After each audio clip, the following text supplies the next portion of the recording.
23 दिन के बाद जो बाइडेन को अमेरिकी राष्ट्रपति की गद्दी सौंप दी जाएगी और इस पर पाकिस्तान की बहुत खास नजर है। डोनाल्ड ट्रंप और प्रधानमंत्री मोदी की दोस्ती से इमरान खान बहुत परेशान थे। पाकिस्तान को उम्मीद थी अमेरिका में नई सरकार उसकी मदद करेगी, लेकिन जब से पाकिस्तान का सच से सामना हुआ, इमरान खान और जनरल बाजवा दोनों के होश उड़े हुए हैं। वो इंडिया के स्ट्रेटेजिक पार्टनर हैं। इजराइल भी इंडिया के स्ट्रेटेजिक पार्टनर है, अमेरिका भी है, बरतानिया भी है। कश्मीर में कौन आपकी मदद करने के लिए तैयार है? तुर्की करेगा। अरबों से अगर आप ये तवक्को आप रखते हैं, अरब तो हम पे दबाव डाल रहे हैं। ये झूठ है कि नहीं दबाव डाल रहे? सऊदी अरब ने जो बाइडेन को तोहफा देने के लिए कतर से तनाज़ा हल करने की कोशिशें शुरू कर दी। अमेरिका ने पाकिस्तान को पहले मरहले में कोरोना वैक्सीन फराहम करने से माजरत कर ली। कोई भी आता है वो हमारे हक में नहीं है, ना ट्रम्प हमारे हक में, ना ये बाइडेन हमारे हक में। पाकिस्तान का हसीन अमेरिकी सपना टूट गया। क्या सोचा था, ट्रंप जाएंगे तो ऐसा होगा, बाइडेन आएंगे तो ऐसा होगा। ट्रंप तो डराते थे, बाइडेन बचाएंगे। नया अमेरिकी राष्ट्रपति पाकिस्तान के साथ होगा, लेकिन जब पाकिस्तान का सच से सामना हुआ तो हलक सूख गया।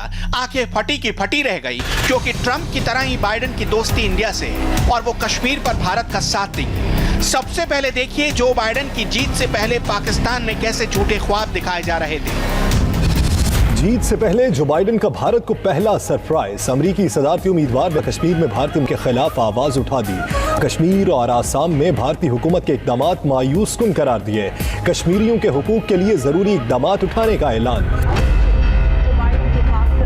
लेकिन बाइडेन की जीत के बाद इसी पाकिस्तानी मीडिया की टोन ही बदल गई। कल तक जिस बाइडेन की तारीफ हो रही थी, आज उसी की कमियां निकाली जा रही हैं। बाइडेन बच्चे तू सदर बन गया है, तो वो ग्राइव वाटर पी के, आपको पता है ग्राइव वाटर के ऊपर वो जो ग्राइव वाटर आता था उसके ऊपर वो एक बच्चा होता था, उन्हें सांप पकड़े होता था। जापान का वो उसकी मिसाल ये होती थी कि जैसे बच्चा पिएगा ग्राइव वाटर तो सांपों का गला दबा देगा, वो एक उनका सिंबल सा होता था। तो जापान का जो फॉरेन मिनिस्टर है बाइडेन से कह रहा है कि हिम्मत पकड़ो, मजबूत रहो, ताइवान को बचाओ, मजबूत। और उसकी वजह वो ये बता रहा है, फॉरेन मिनिस्टर जो है जापानीज फॉरेन मिनिस्टर वजह ये बता रहे हैं कि वो कहते हैं कि जी अभी तक कोई ताइवान के ऊपर कोई बात ही नहीं की। बाइडेन ने इतने दिन हो गए इलेक्ट हुए, कोई मिडिल ईस्ट पे दाएं बाएं चाइना के ऊपर इसको 1000 पॉलिसीज आ गई हैं। वो ताइवान का क्या करना है कि ताइवान हड़प ना हो जाए बीच में। अमेरिका में सदारती इलेक्शन। पाकिस्तानी मीडिया की बात तो छोड़िए, पाकिस्तान के प्रधानमंत्री तक जो बाइडेन से बात करने के लिए तरस रहे हैं। तो जो बाइडेन से अभी तक कोई आपकी टेलीफोनिक कन्वर्सेशन हुई है या सिर्फ ट्विटर पे ही आपने उनको मुबारकबाद दी है? नहीं, कोई अभी मेरी उनसे बात नहीं हुई। इतना ही नहीं, पाकिस्तान कोरोना वैक्सीन के लिए अमेरिका के भरोसे बैठा है, लेकिन अमेरिका ने वैक्सीन देने से फिलहाल मना कर दिया है। अमेरिका ने पाकिस्तान को पहले मरहले में कोरोना वैक्सीन फराहम करने से माजरत कर ली। वाशिंगटन में पाकिस्तानी मिशन ने हुकूमत को अमरीकी रद्द-ए-अमल से आगाह कर दिया। दफ्तर खारजा ने वजारत कौमी सेहत को अमरीकी जवाब से भी आगाह कर दिया है। मरासले में कहा गया है कि अमरीकी कंपनी ने वैक्सीन फराहमी की दरख्वास्त पर जवाब नहीं दिया। कंपनी पहले फेज में वैक्सीन की मुकामी जरूरत पूरा करेगी, दूसरे मरहले में कंपनी कोरोना वैक्सीन बरामद करेगी। एक दौर था जब पाकिस्तान अमेरिका का खास हुआ करता था, अपने आप को सऊदी अरब यूएई का भाई कहता था, लेकिन आज पाकिस्तान एकदम अकेला पड़ गया है। अरब हमसे क्या कह रहे हैं? क्या कह रहे हैं? शाह महमूद के साथ ये जो सलूक हुआ है, ये सलूक भी बयान करें ना। हमारे किसी वजीर खारजा के साथ कभी ऐसा बुरा सलूक तो नहीं होता। कोई मुश्तरका एलानिया अगर नहीं तो चले, इतनी खतरनाक बात नहीं है। कोई ज़ौराना नहीं, कोई इशाया नहीं, सदर से मुलाकात नहीं, सिर्फ वजीर आज़म से मुलाकात हुई। अपने सफारत खाने में प्रेस कॉन्फ्रेंस करते हैं। वीज़ों पे, हर किस्म के वीज़ों पे पाबंदी है। हम पे, ईरान पे, तुर्की पे, इंडिया पे पाबंदी नहीं है। जी वो होनी अगले साल अक्टूबर में है। अभी उसके लिए दरखास्त की है। अभी तो कोरोना है, अभी तो हो ही नहीं सकती। मैं हारून साहब आपके अल्फाज देख रही हूँ, हमने दरखास्त की है और वो इस पे गौर करेंगे।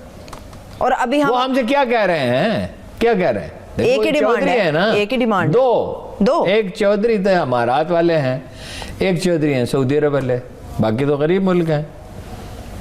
वो कह रहे हैं कश्मीर पे खामोशी इख्तियार कर लो और इसराइल को तस्लीम कर लो।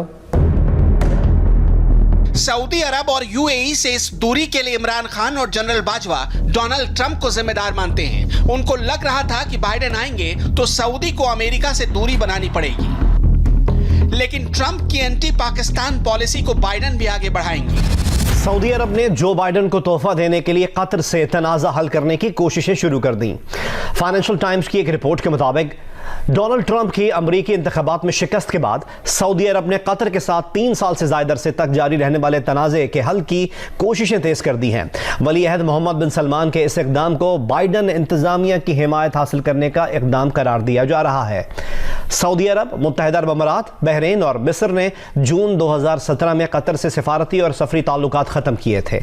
इन मुल्कों ने कतर पर इंतहा पसंद ग्रुपों की मदद करने का इल्ज़ाम लगाया था। पाकिस्तान को ट्रंप से छुटकारा पाने की इतनी जल्दी थी कि उसने बाइडन और मोदी की दोस्ती के बारे में पढ़ा ही नहीं। 2014 में जिस तरह बाइडन ने प्रधानमंत्री मोदी का स्वागत किया था, शायद वो भी नहीं देखा, वरना ऐसे ख्वाब पाकिस्तान कभी नहीं देखता।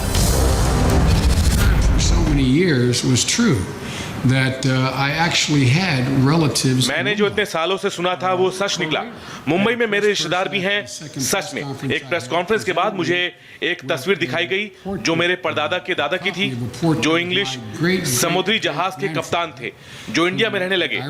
और मुंबई में 3 बाइडन परिवार हैं। तो मोदी जी, मैं आपके साथ घर जाऊंगा। प्रधानमंत्री जी, आपको लोकतंत्र के इतिहास में सबसे बड़ा जनमत मिला है। चुनाव में 55 करोड़ लोगों ने वोट डाला है। आपका और हमारा लक्ष्य एक ही है। हम दोनों चाहते हैं कि निवेश बढ़े, सेना को मॉडर्न बनाया जाए और लोगों का विकास हो। जो बाइडन हमेशा से ही भारत समर्थक रहे हैं। हिंदुस्तान के साथ उनके रिश्तों की पूरी हिस्ट्री डिटेल में समझिए।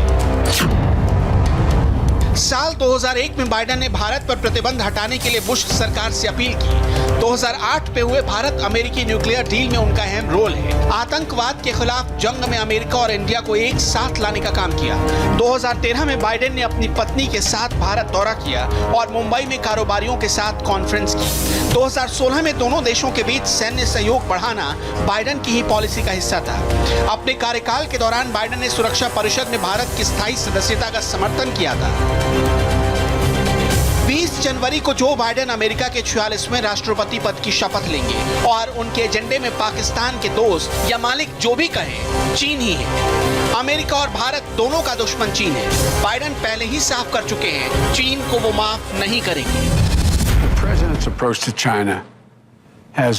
चीन के प्रति ट्रंप का रवैया काफी पिछड़ापन वाला था। मैंने शुरुआत में ही इसके बारे में बोला था। मैं सबसे ज्यादा जिनपिंग से मिल चुका हूँ।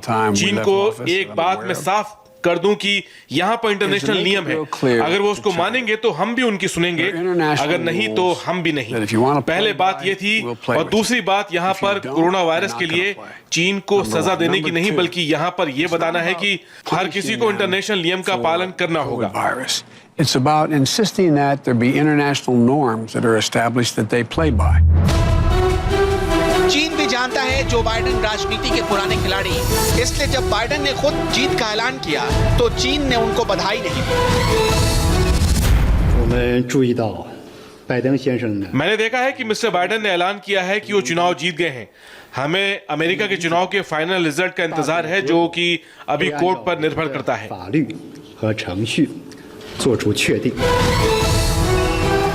बराक ओबामा के कार्यकाल में जो बाइडन अमेरिका के वाइस प्रेसिडेंट थे। चीन की हिस्ट्री, कमजोरी, ताकत, किस वक्त कहां पर कौन सी नस्तबानी है, वो अच्छी तरह से जानते हैं। शायद इसलिए चीन बाइडन से कतरा रहा था।